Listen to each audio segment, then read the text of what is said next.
حجاج بن یوسف 45 ہجری میں طائف میں پیدا ہوئے۔ جب پیدا ہوئے تو اپنی ماں کا دودھ نہیں پی رہے تھے۔ شیطان انسانی شکل میں آیا، حارث بن کلدہ حکیم کی شکل میں۔ حارث بن کلدہ حکیم تھے، طائف میں رہتے تھے۔ اس کی شکل میں آیا اور کہا کالا بکرا ذبح کرو، اس کا لہو اسے چٹاؤ اور اسی کا لہو اس کے چہرے پر ملو۔ جب ایسا کیا تو پھر ماں کا دودھ پیا۔ بعد میں یہ گورنر بن گیا عبد الملک بن مروان کے زمانے میں۔ یہ سارے عراق کا، اصفہان کا، خراسان کا یہ گورنر تھا۔ تقریباً 1.25 لاکھ کے قریب آدمی اس نے قتل کیے۔ اس کی محبوب چیزی تھی قتل کرنا۔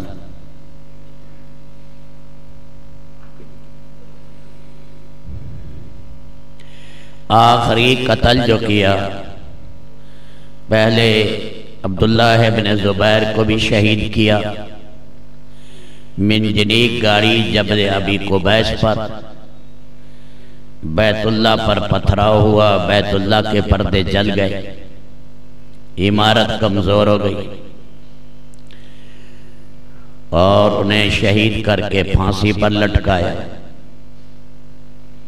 عبداللہ بن عمر رضی اللہ تعالیٰ عنہ کو ایک نیزہ تھا، کسی آدمی کو دیا، زہر میں بجھا کر اس کے پاؤں پر مارا، وہ بھی شہید ہو گئے۔ بڑے بڑے صالحین کو مارا۔ آخری قتل اس نے سعید ابن جبیر کا کیا۔ سعید ابن جبیر نے اللہ سے دعا مانگی تھی، اللہ مجھے تو شہادت نصیب کرنا اور میرے بعد یہ کسی کو قتل نہ کر سکے۔ جو یہ ڈھیل کی رسی ہے اے اللہ آپ ختم کر دے اس کو۔ تو سعید ابن جبیر کی شہادت کے بعد اس پر مصائب آنا شروع ہوئے۔ اللہ نے 3 بیماریوں میں اس کو مبتلا کیا۔ ایک جنون کی بیماری تھی، رات کو سوتا تھا تو سعید ابن جبیر سامنے آ جاتے تھے کہ مجھے بتاؤ تم نے مجھے کیوں قتل کیا۔ یہ بڑبڑاتا ہوا اٹھ بیٹھتا تھا، نیند نہیں کر سکتا تھا رات کو۔ دن کے ٹائم جہاں بیٹھتا آگے سعید ابن جبیر کی شبیہ نظر آتی اور سارا دن پریشانی کے اندر گزرتا۔ تو اللہ نے ہذیان میں، جنون میں، پاگل پن میں اللہ نے اسے مبتلا کیا۔ دوسرا، اس کے پیٹ میں سرطان کا کیڑے پیدا کر دی اللہ نے۔ اسی کینسر کو پرانے زمانے میں سرطان کہتے ہیں۔ تو اطباء نے دھاگے کے ساتھ روئی باندھی، اندر داخل کیا اور پھر جو کھینچا تو دیکھا روئی کے ساتھ سارے کیڑے مار دوائی دی، لیکن وہ دوائی کارگر نہ ہوئی، کیڑے اور بڑھ گئے۔ تیسری بیماری اللہ نے لگا دی، زمہریر کی بیماری۔ سردی شدید لگتی تھی، انگارے ساتھ ساتھ رکھے ہوتے تھے، انگیٹھیاں تھی، جیسے کھال جلنے کو ہو جاتی، اور رضائیاں اس پر پڑی ہیں لیکن سردی اس کی نہیں ختم ہو رہی۔ حسن بصری آئے رحمت اللہ علیہ، یہ رونے لگا، انہوں نے کہا میں نے تجھے کہا نہیں تھا کہ صالحین کو قتل نہ کرو، اس کا انجام اچھا نہیں۔ تکلیف سخت تھی، کہنے لگے ایک درخواست ہے کہ دعا مانگے کسی طرح میری جان قبض ہو جائے، میری روح نکل جائے، میں تڑپ رہا ہوں۔ ابو منذر یعلا ابن امیہ آئے، اس سے یہ فریاد کرنے لگا، وہ بڑے محدث تھے، اس نے کہا وہ کمین پنے تیرے بھول گئے تجھے جو اللہ کے برگزیدہ اور صالحین کو تو نے شہید کیا، اللہ کی دی ہوئی ڈھیل سے تو نے ناجائز نفع اٹھایا۔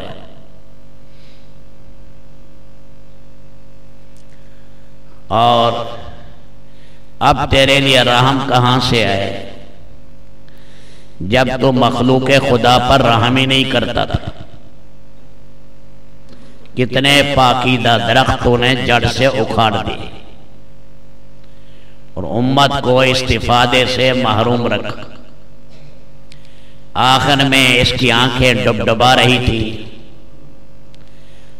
اور آنسو کی لڑی اس کے چہرے پر تھی، ظالم پر۔ کبھی زندگی میں اتنا نہ رویا ہوگا جو موت کے وقت میں رویا،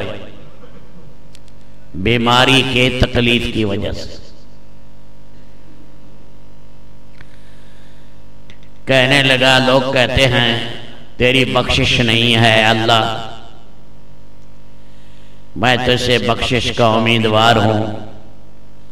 ہزاروں حسرتوں کے ساتھ اور تڑپتے ہوئے اس کو موت آئی۔ بعد میں لوگوں نے اس کی قبر کا نشان بھی مٹا دیا۔ ایسا ظالم، اللہ تعالیٰ کی ڈھیل ہوتی ہے، آدمی کو سوچتا نہیں، مشاہدے پر چلتا ہے، غیب پر یقین نہیں ہوتا۔ وقتی دولت، وقتی عزت، وقتی جوانی، وقتی نشہ، وقتی کرسی، وقتی منصب، اس کے اندر آدمی دلدل میں پھنس جاتا ہے، اور سکرات میں پھر 14 کے 14 طبق اللہ روشن کر دیتے۔ اللہ تعالی رب العالمین ہر آن گھڑی اپنا قرب اللہ عطا کرے۔ مالک نے ہمیں مہلت دی ہے، ابھی موت سے پہلے توبہ کا وقت موجود ہے، اور اللہ توبہیں نسو جو خالص توبہ ہیں اللہ وہ نصیب کرے۔ ایسی توبہ کہ یہ سارے گناہ ملیا میٹ ہو جاتے ہیں۔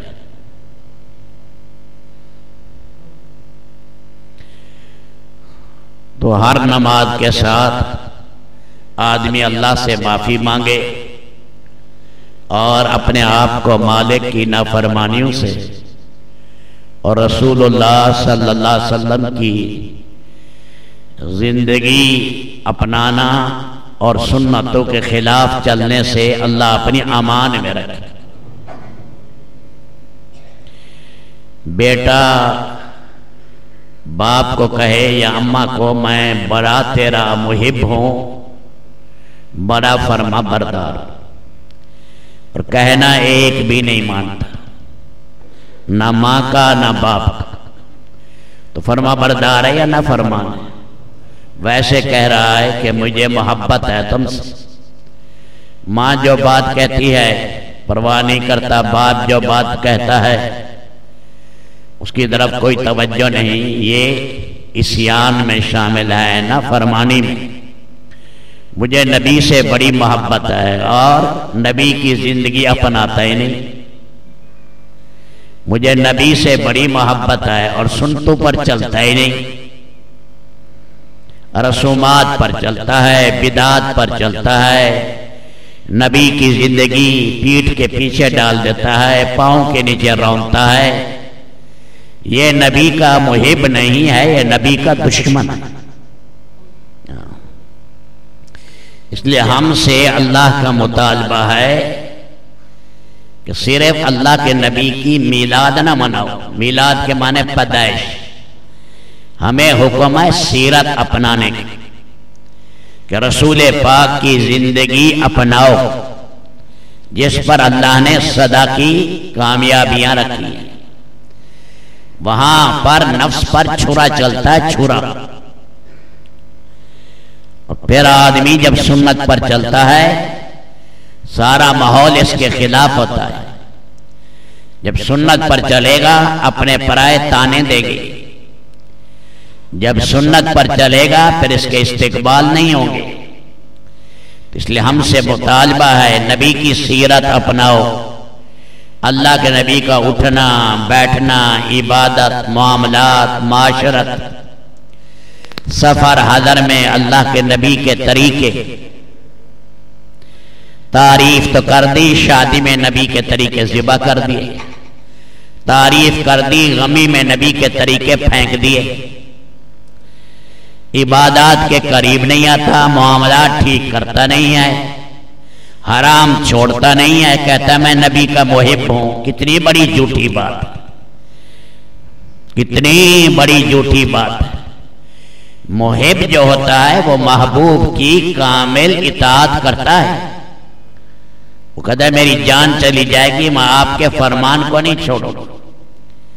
اللہ رسول پاک علیہ الصلاۃ والسلام کی کامل اطاعت کرنے والا بنائے اور آپ کی سیرت اپنانا اور آپ کی سیرت پھیلانا. اللہ پاک اس وظیفہ عظیم کے لیے ہمیں قبول کرے.